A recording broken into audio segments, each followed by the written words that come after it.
The media may have you believe we are a less active nation, but they also say we have an increasing number of people taking up more sports and activities outdoors. Whatever the real situation, the Xcover 3 from Samsung is aimed at the latter, those who need a phone for the outdoors. If English is not your native language, click the captions button below to view this in your preferred language option. The Xcover 3 boasts the hardware specifications you see on screen now. This is not an outright flagship phone, this is a practical solution to a need. A quick glance and it looks like a regular smartphone. Only on paying more attention do the subtle design tweaks become apparent. First of the key design tweaks are the 3 physical buttons on the front of the device, easy to touch and interact with, even when the phone is wet or muddy. The edges of the phone are made from a tough plastic that has grooves etched into it for a more grippy texture. The same goes for the rear cover. The corner protection has also been bolstered. All of the buttons on the device are raised. On the right is the power key, whilst the left is home to the volume up and down key and a programmable Xcover key. Out of the box, a short press on the key and the flash illuminates, to be used as a torch, and then the camera activated on a long press. The only downside is you need to unlock the screen to take advantage, which is a bit of a disappointment. A small and easy to miss addition is the lanyard attachment on the left side of the phone. It is also worth noting that there is no LED notification light. Part of the whole design is the water resistance. Drop the handset in fresh water up to a depth of 1 meter for up to 30 minutes and it will survive. Do not worry that the headphone jack and micro USB port are exposed, they are protected against the elements. Overall in hand it feels solid, and whilst not the best feeling when dry, when wet the plastics are much better than a glass alternative might be. At 4.5 inches the screen is smaller compared to many phones available now. That said, I think it's ideally sized, not too big but large enough to be practical. The resolution is a little disappointing at 480 by 800 pixels. Whilst images and other content are perhaps not as sharp and vibrant, the positive effect is on the battery life. You can change the brightness of the screen, but not automatically. There is too an optional outdoor mode, which boosts the screen's backlight for greater visibility. There is also the option for increased screen sensitivity. This means gloves and the touchscreen get along better, although still fiddly. Sony's simple home with bigger on-screen icons would work well in this instance. Problem is, this is not a Sony. As is standard with Samsung Galaxy devices, there is a level of customization over and above what is known as stock Android. This customization is not as heavy as it is on many other devices. Add and remove different home screens and add app shortcuts and widgets. Reorganize the app drawer to your liking, download more apps and change the shortcuts available in the notification shade. All of what I would consider our basic desires of smartphone customization are present. Minimal additions do include a file manager, Galaxy apps and My Galaxy.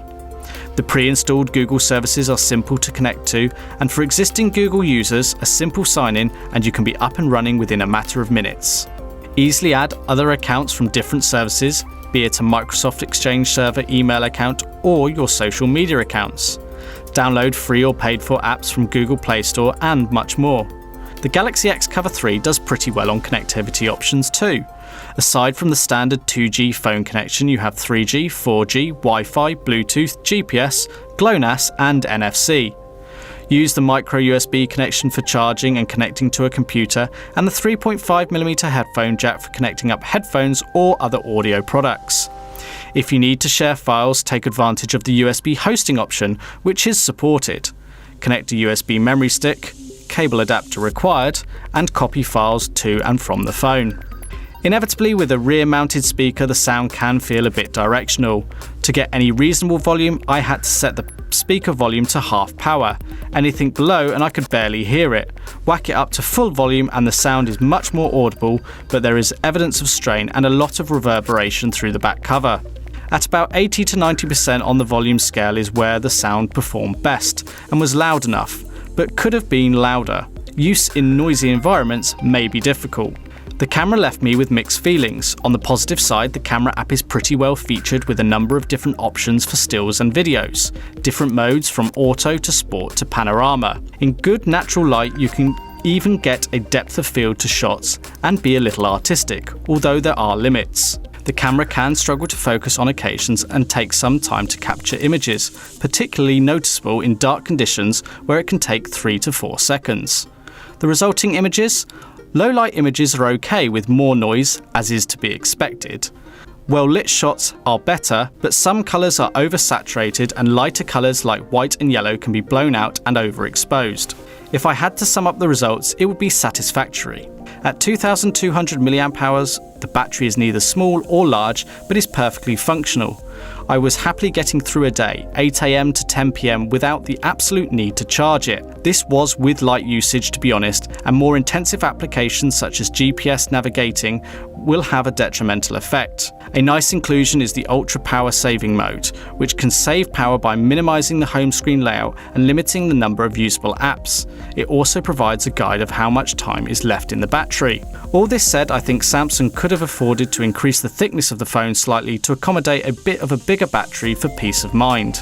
This certainly has features and a performance that is perfectly adequate for what I would consider to be the average user. If you are into photography on the go though, or rely on the camera, I would question if the Xcover 3 is best for this. I would be looking at Sony's M4 Aqua.